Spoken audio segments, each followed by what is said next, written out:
Father Arthur Onachukwu. I'm the director and chaplain here at SMU Catholic Campus Ministry. Because of my own experience personally, I thought that it would be a great idea for me to expose the students to this idea of mission. We have heard it said often, the church's mission. We go out and bring Christ's message, the good message, to the people, be it in Dallas or wherever. The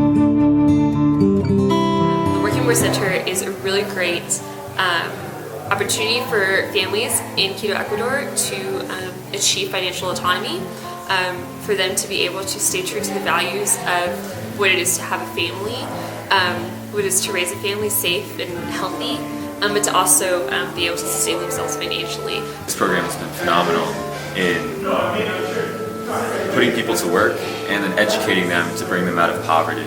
Quito is a very poor city, so the Working Boy Center really takes hold of that with that mindset to really teach these families how to live fully in the different values that they have. This entire mission trip has been nothing but service. Day one, we were able to go interact with them. We were able to go prepare their lunch for them. And as we were doing that, we just had a bunch of kids just come up to us. We also did house visits. We got to go out and actually see some of the people and see where they live. And so some of the children here that are coming to class here, we got to go out and see what they go home to.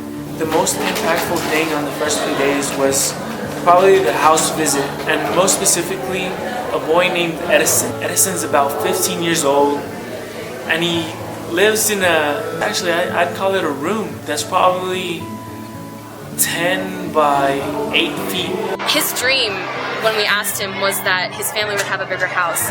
And I was just thinking, my dream is to have a job and a family, but he was just thinking of providing for my family right now. I had one of those moments where I said to myself, Jesus, where are you? Why do I get a house and a warm shower and 5 people sleep in a queen size bed, which is what I have at home to myself. And that was difficult. We come from America thinking, wow, you were poor, you don't have much. But realize, like, we don't have that much. They have so much more joy than we do, I think. And coming here and seeing that, and all the children and all the families, and saying, wow, they are so alive. Yes, there were a lot of barriers, especially language barrier. They spoke Spanish, most of my students speak English, and it was tough to communicate. But love does not have any language. It's only the expression of it. When you bring people together for a common purpose that is greater than themselves, it does more than you ever imagined. There's been a lot of laughter, a lot of tears, but all for God's glory. The students that went with me down to Quito, I can say I am very proud of them because they went by faith. They trusted that the ministry itself, the mission itself, was worth going down to Quito for. I pray daily that whatever graces that they have received will continue to stay with them